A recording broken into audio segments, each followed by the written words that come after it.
بسم اللہ الرحمن الرحیم۔ حضرت ابو ذر رضی اللہ تعالیٰ عنہ سے روایت ہے کہ مجھے نبی کریم صلی اللہ علیہ وسلم نے ارشاد فرمایا، کسی نیکی کو حقیر نہ سمجھو، خواہ تم اپنے بھائی سے خندہ پیشانی سے ہی کیوں نہ ملو۔ حضرت ابو ہریرہ رضی اللہ تعالیٰ عنہ سے روایت ہے کہ نبی کریم صلی اللہ علیہ وسلم نے ارشاد فرمایا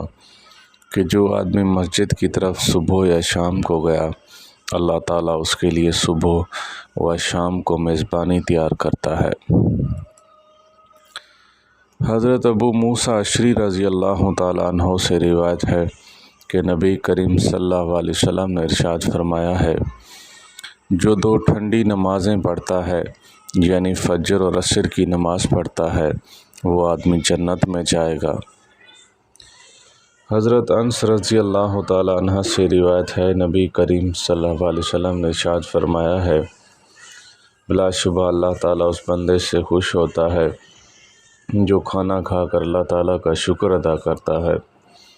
یا پانی کا گھونٹ پی کر اللہ تعالیٰ کی حمد و ثنا کرتا ہے۔ حضرت عمر بن خطاب رضی اللہ تعالیٰ عنہ سے روایت ہے، رسول اللہ صلی اللہ علیہ وسلم نے ارشاد فرمایا ہے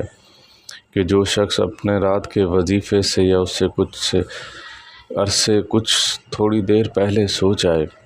تو اسے فجر سے لے کر ظہر کی نماز کے وقت درمیان میں پڑھ لے تو اس کے لیے لکھ لیا جاتا ہے گویا اس نے ساری رات میں ہی پڑھا تھا۔ اللہ تعالی ہم سب کو اللہ تعالیٰ کا شکر گزار بننے کی توفیق عطا فرمائے۔ وآخر دعوانا ان الحمد للہ رب العالمین۔